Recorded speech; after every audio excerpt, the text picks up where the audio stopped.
Hey YouTube, it's Felice HD. I am back again with the Shy Recap Season 3, Episode 4. Oh my gosh, what are we gonna do? Season 3 is serving. Okay, this is episode 4, Gangway, and I am loving it. Okay, I have been glued to the Shy since season 1, episode 1, but let's be clear, they are bringing that heat for season 3. All right, so let's get into season 3, episode 4 a little bit. Gangway. The major standout moment for me with this episode, let's see. I gotta really think. I gotta think. I mean, because it's just been so many. Like, I think I think what stands out the most was the crime scene. We saw flashes of it throughout season 3 from the very beginning, but their actual Nina and Dre actually showing up to the crime scene to attempt to identify the body, which we now learn is not Keisha. I think that was one of the toughest scenes on this show in its entirety, for one. Um I would say episode 4 delivered on that. There have been some tough moments on the Shy throughout all 3 seasons, but this was one of the toughest. I would put this in one of, like, maybe the top 5 toughest scenes to watch on the Shy.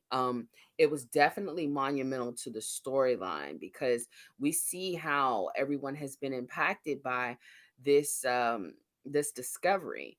So what happened basically, for those of you that have may not have seen the entire season 3, episode 4 episode yet, um, we learn that the law enforcement has located a young woman's body as a result of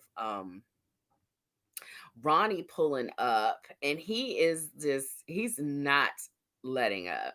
He pulls up on a guy that he noticed was at the vigil that he did time with, who was a known sex offender. And he's like putting a hard press on him. I mean, him and Dre, Ronnie and Dre pull up on this guy and they're applying pressure. They're like, look, tell us what or because we know you got pictures of young girls and that's a violation. So we'll rat on you, whatever. And he's just like, look, I didn't mean to hurt her, whatever. I'll tell you where she is, but this isn't Keisha.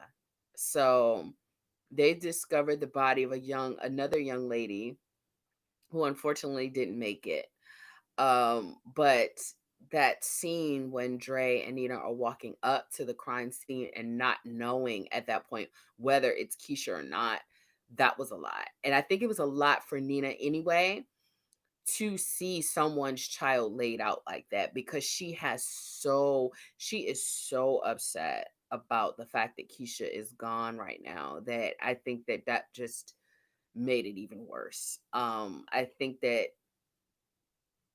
she'll get past it, she'll get through it, but I think it really disturbs something in her to say, this is a possibility that your child could, show up and be gone. And I think that she's thought about that, but I don't think that anything brought it home more than having to actually, you know, identify a body. So unfortunately, they had to go through that, but the light at the end of that tunnel is that it was not Keisha. So we actually learned through some of the other clips where she's in the custody of this creepy guy in the neighborhood, um that she is actually okay. That it's just her family doesn't know yet. So let's fast forward. We learn a little bit more about everything that Tiff is doing. So she's basically mobile bud tending, which, hey, I'm sure it pays very well. So things start out with Ronnie actually taking the initiative to pull up on this guy, go through his house. He's taking pictures of the stuff that he sees as inappropriate. And then, he goes to Dre with it. Emmett's conversation with his dad, that was actually troubling. It's sad. It's sad when you see how people have, like fatal flaws, and then you learn that, where they come from. I think that his father has been I think his father has been hurt so tremendously to the point that he just is spewing his venom all over the place. He should not have told Emmett what he told him and giving him any relationship advice. Simply because, I think he should just let him have his experiences as his own. I don't agree with what his father told him, even if he thought that Tiff may have been unfaithful. I don't think he should have voiced that. But he did. And it's going to be interesting to see how this plays out because, it's good that they're having that father son moment, but the fact that they're bonding over, bad relationship advice is actually, it's kind of pitiful. Let's fast forward to, I don't know whose idea Corey Hardrick was, but I am here for it. He is actually one of the, oh my gosh, he is a doll baby. Okay. Tiff. Sweet Jesus. She managed to navigate the situation, but you could tell she was eyeing him a little bit. He was feeling it. It's a vibe. I get the same vibe with this, like I get, with Emmett, with Dom. And I just feel like, in order for Tiff and Emmett to hold it together, they gonna have to relax off all the extracurriculars. Like they can't be serving looks, and they can't be, interacting, with other people. So Tiff and choreogic is a vibe. I can't remember what his character's name is, but trust me, that's all I'm gonna say about that. That's all I'm gonna say about that. Mm. So let's fast forward into Gemma and Kevin are at this thing for their school. Jake's there too, and it's a lot of schmoozing going on. Gemma meets Nina, and Kevin was not necessarily trying to facilitate that introduction, but it looks like they managed to link up. Interesting. I would definitely say that Gemma probably orchestrated that because she seems very purposeful and intentional in, in her activities. But no, what definitely happened was Jake introducing um dude out of Gemma's dad. So he gets a backstory about why Jake has become a part of their family. And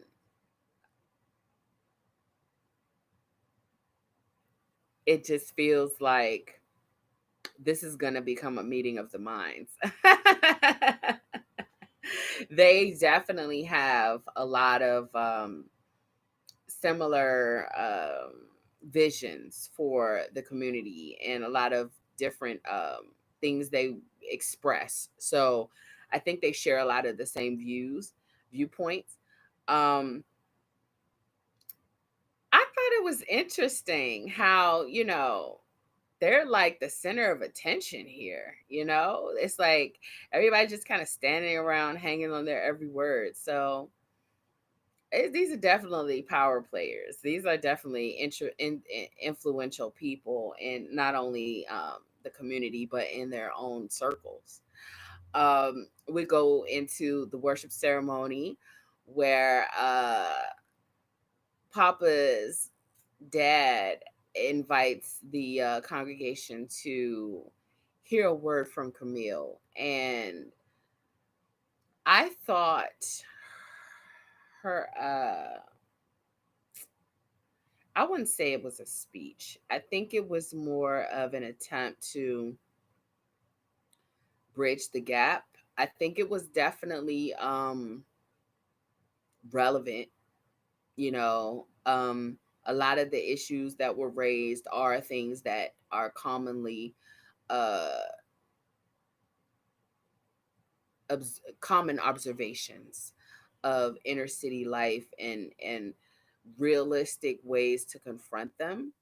Um it felt like it was persuasive in a way, but it was very subtle. So I think Camille's approach is very subtle, but effective. People definitely appeared to be, feeling it. So we'll see. um Papa's disturbed about the payout, so he later sees Camille, lacing pastor's pockets, and he's like, what's that money for? um he wasn't really direct about answering that question, but you just kind of get the impression that, they're in cahoots to some aspect. I guess as time goes on, we'll see what that is actually about. But I think the less we know right now is probably better. Fast forward to this whole situation, this counseling arrangement that Tiff and Emmett have. I mean, they are just, the claws are coming out. I mean, he's just like, look, what's up? And she's just like, look, you're getting on my nerves. It was it was refreshing to see them trying to work through their differences in a positive way. Uh I know that you could tell that it was just kind of awkward because, they need a third party. They really do. Jada can't be their therapist. So let's see how far they get with, really coming to the table and trying to manage their emotional disagreements in a fashionable way, as opposed to, hashing them out at each other's throats.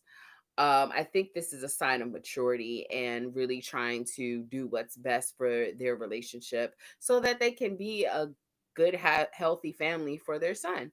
And I like the idea of them trying to evolve as individuals and as a couple. Now, that tour that Kevin and Gemma went on, that was like some grown folk stuff right there. Like they went to the Civil Rights Museum. They were actually, having mature discussions about this kind of stuff, past and present.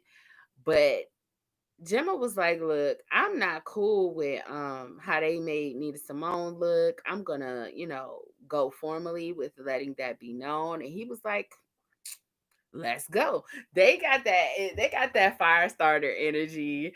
Um she's definitely a mouthpiece. Very articulate, very intelligent. I mean, she's a pistol, and Kevin knows it. And it's part of the appeal that she has, I believe. I think he likes that about her. And so he tries to, support that about her. And they leave that museum with a set in mind, like, listen, I'm gonna go talk to whoever I need to talk to tell them to get this together. So we'll see how that goes as the season progresses. Oh gosh. Ronnie and Dre have set out to get some vigilante justice. It's not looking good for them. But let me tell you what was looking real good. After that counseling session, he stepped his game up, okay? Tiff came in the door, she getting kisses, the baby sleep, the dishes done, it's candles everywhere. I was like, hey. He put it though down. He was like, look, all you gotta do is tell me, because he was talking to Sonny. He was like, man, she always nagging at me. Like, I don't even know. Sonny was like, look, just do what she like. They sitting on the couch, man. You gotta listen to Sonny. That's a wise dude. He's like, look, just give her what she want. Did he? Oh, they did the damn thing. Okay, they all up on Mama's couch getting it in. I was like, oh god. He came in and took her shoes off, gave her the foot rub. They done got bucket naked, sipping champagne, eating strawberries. I was like, oh Lord, this is going, this is going all the way up to 1,000. Okay. This conversation that Duda's having with wifey about Jake and the host, like it's just like I said, their relationship. I mean, what relationship at this point? Like it really feels like Duda's wife is his consultant. Like she's just kind of advising him. I it just lackluster. There's no passion about it or anything. It's like it's very calculated and it's really weird actually how they interact with each other, but it's given like a power couple vibe, but like in a dry way. Like it's dry power couple. That's the only way I can really kind of explain it. But I mean they managed so far, so we'll see how that goes. um Ronnie on his road to redemption, I think he's searching for some peace in his soul, and I think if he makes like some good gestures come forth, then he'll be able to, experience a little bit more peace. I don't know how true that is, but it seems like that's what he's striving for. Um, I love the scene at the very end when he actually met with uh Papa's dad. I thought that was great. Um, everybody kind of needs that support, from time to time, whether it's mentally, emotionally, and it's ever since he uh killed Coogie, I think he's felt a certain loneliness. I think he's felt like a certain isolation. And so him being open to Papa's dad and the message of salvation and just being welcoming to him as an individual. I think he's been very guarded and very choicey about, associating with people as a result of everything that he's been through. But he's opening up. He's starting to come around. And that's actually that's a good place for Ronnie to be. So we'll stay tuned to see how this progresses throughout the season. Thank you so much for watching. Make sure you subscribe and tune in next time. Peace and blessings.